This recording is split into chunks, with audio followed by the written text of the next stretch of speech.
Hello and welcome to my Introduction to WeBWorK video series. This is to supplement the workshop. And it's essentially everything we went over in the workshop, just slowed down a little bit and split into parts. So I'm going to get into the overview here. First, I've split this into 4 different parts. So there's the layout here. The first video is going to cover what WeBWorK is, why it's useful. The second one will cover the first one will also cover connecting WeBWorK to Canvas and creating assignments. So that's all in this video. The second video will cover the essentials of PG language and the syntax demo that we did in the workshop. The third video encompasses the example problem, which we did an example volume problem with the volume of a cylinder. And the fourth video covers the open problem library and the gradebook with Canvas. So in this first video, we're going to start off by going over what WeBWorK is. WeBWorK is a free Perl-based system that is used to create and deliver individualized homework or quiz problems to students. And when I say an individualized homework or quiz problem, I'm talking about a problem that has some constant values, and those values are different for each student. And we call these randomized parameters. So each homework is essentially a slightly different version. And that's really useful to help discourage cheating. And it's really great learning tool. The next thing is maybe you might ask, why should I use WeBWorK? Why is it useful? Well, first of all, it gives you free range to customize and tailor questions to your students. WeBWorK also has a massive open problem library, so there's lots of problem examples to pull from and use in your course. There's also lots of online resources and support from UBC. It's also free. And it offers immediate feedback for students, which I myself am a co-op student, and I've always found that to be really useful in the courses that I've taken that have used WeBWorK. An important question to ask is whether or not WeBWorK is right for your course. If you're looking to ask questions involving any of the concepts on screen, or really just anything calculation or formula-based, then you'll probably find it to be very useful. Anything involving complex numbers, matrix algebra, differentiation, integration, differential equations, basically anything mathematics based. So before we get into things, I want to show you what a WeBWorK problem looks like in case you've never seen one. So this is a WeBWorK problem, and you'll see on the left-hand side under problems, you can access every single problem just by clicking on it. And here is problem 9. So the question is just consider this equation, y of x equals 81x plus 55.5. And those two values I want to focus in on, 81 and 55.5, these are what we would call randomized parameters. So those constant values are different for each student. So that's what I mean when I say a randomized parameter or an individualized problem. The first part of the question just takes in a point, an XY point, and then the second part is multiple choice. So here's what a student gets when they submit their answers, and this is what I mean when I say immediate feedback. They're given a table showing what they entered, and then the answer preview is what WeBWorK sees, and then the result, which is either correct or incorrect. They're never given the solutions immediately. And a student can have as many attempts on a problem as you like. You can limit it to a certain number, or you could just give them unlimited attempts. So very important is linking WeBWorK to Canvas. You have to do this before you can use WeBWorK. So first of all, we're going to go into our Canvas course, and here I just have a blank Canvas course. And you're going to go into the Assignments tab. And basically what we're going to do is we're going to create an assignment. And that assignment is going to act as like an access point for your WeBWorK course. And the way we do that is by setting the submission type as being an external tool, which will be WeBWorK. So we're going to create an assignment first, and then we'll give that assignment a name. I'm just going to call mine WeBWorK link. And we won't make it published or visible to students for now. Make it worth 0 points probably. And leave the rest of the settings to be default. Don't mess around with any of this stuff. The only thing that's important here is the submission type. So have that set to external tool and then click find. And a bunch of tools open up. If you scroll to the bottom, you'll find WeBWorK there. So click on WeBWorK and it gives you this URL. This is the URL for your WeBWorK course. So if you didn't already have one, it'll create one for you. This is just my URL. And then click load in a new tab and select. If you don't click load in a new tab, it will just load the WeBWorK course in line with the page. which is not very useful. Scroll to the bottom and click Save. In the new page that comes up, it'll ask you to load the WeBWorK link in a new window. Go ahead and click on that. And it'll create the course for you. This is what my course looks like, my WeBWorK course. My course has already been created, so this is what I see, but you will see something different. So going back to the slides here, this is what you should see. It should be telling you that your course import was successful. If you get an error, it's probably because you're not the instructor of the course. You have to be the instructor of the course to do this. Once you're done with that, go ahead and exit out of that tab, and we'll move on to the next step.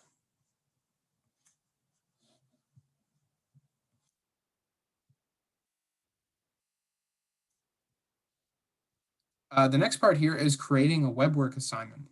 So the next thing you're probably going to want to do is create an assignment. Here we're going to cover the types of assessments offered by WeBWorK and some of the terminology used in those assessments, because it can be a little bit confusing.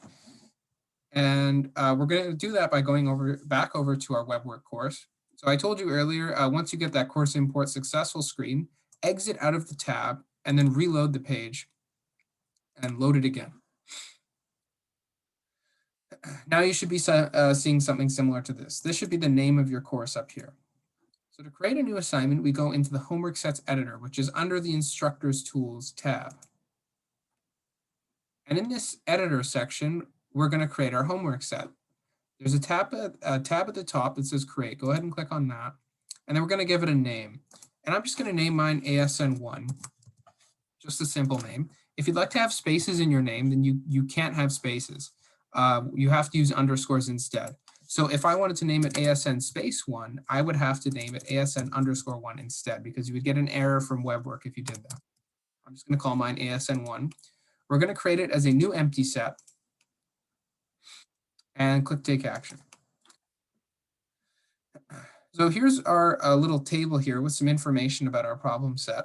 You can see edit set data. So we go here to edit the settings for the set. We can also access that by going through edit problems. There's also edit assigned users. It also tells you if it's visible or not. It gives you the open and close date and the answers available date.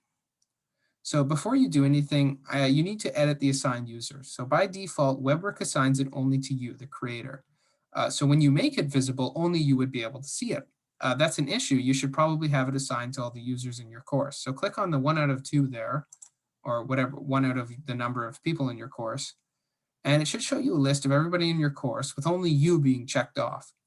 Go ahead and click on Assign to all current users, and then click Save. That way, when you make the problem set visible, everybody will be able to do it.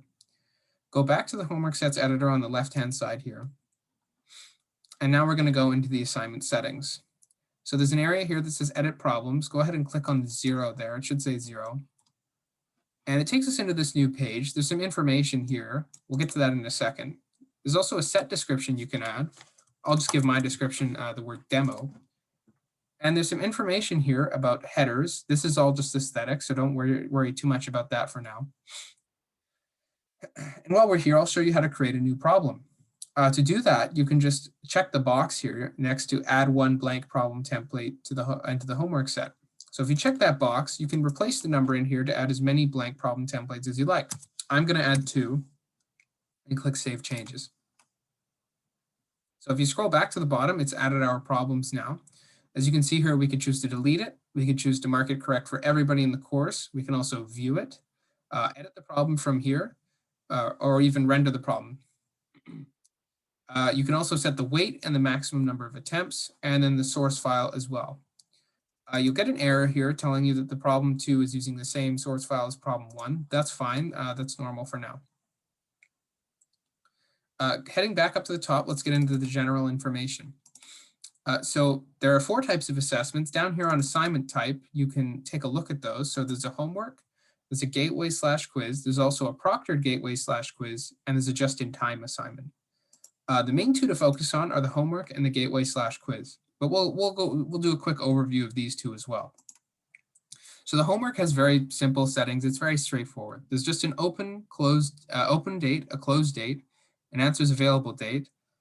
So the answers available date, if you provide solutions for your students, which you have to do in the code, those will become available at that date.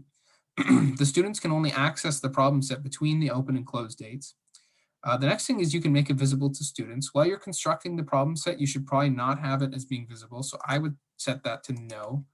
You can also choose to hide the hints from the students if you create hints and you don't want them to be shown for some reason. So once you're done, you would just click Save Changes and you would move on. But we're going to go over the other types of assignments here. So there's also a gateway/quiz. If I click on that, you'll notice the settings don't immediately change for me. I have to click Save Changes for the new settings to come up. So the gateway/quiz is kind of similar to the homework in some ways, except there are a bunch of extra settings here. So just like the homework, there's an open close date. There's also answers available date. You can choose to make it visible to students. Again, I would probably have that checked to no. You can also choose to hide hints from students. And again, the assignment type. And then there are these extra values here called gateway parameters. So there are some specific settings we can adjust for quizzes. The first one is the test time limit. So that is the amount of time that the student has to do for each version of the test.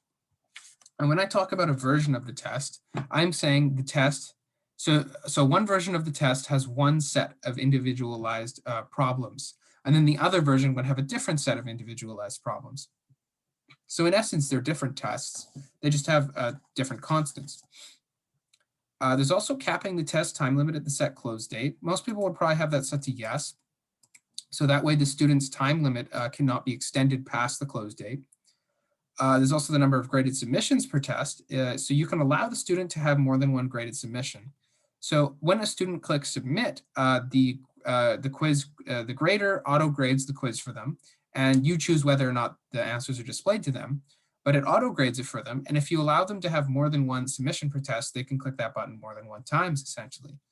For most quizzes, most people would set that to be 1 or 2, probably, only 1 or 2 submissions. There's also a time interval for new test versions. So if you allow multiple versions to be taken, this is the time interval in which those can be taken. There's also a number of tests per time interval. That one's fairly self-explanatory.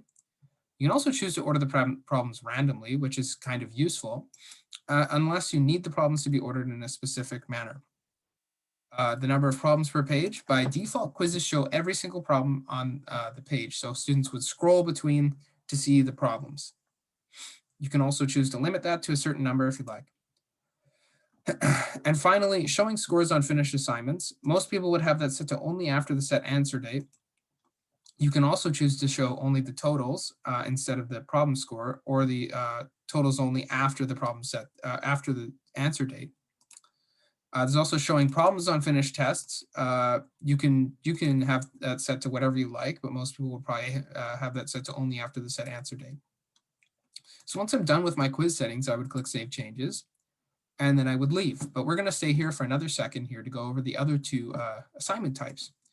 So there's also a proctored gateway/quiz. I'm going to select that and then click Save Changes.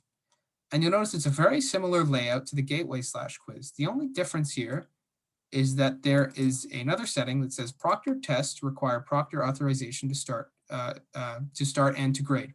So you have to provide a password for all the students to start a proctored test. That is the only difference there. The last one is a just-in-time assignment. And it's a strange name for an assignment, but all that it is it's actually pretty simple. It's just a problem progression-based assignment.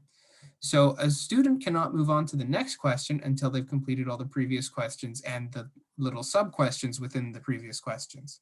And it's very simple to do that. You would just click yes on restrict problem progression. And there's a little question mark next to that that gives you an explanation. And you can even have it email you on a failed attempt. Other than that, same as the homework, open, close, answers available date, making it visible to students or hiding the hints. So what I'm going to do is I'm just going to go to a homework. We're just going to work on a homework. That's the simplest type, and click Save Changes. So in the next video, we're going to go over the essentials of PG language, and I'll see you there.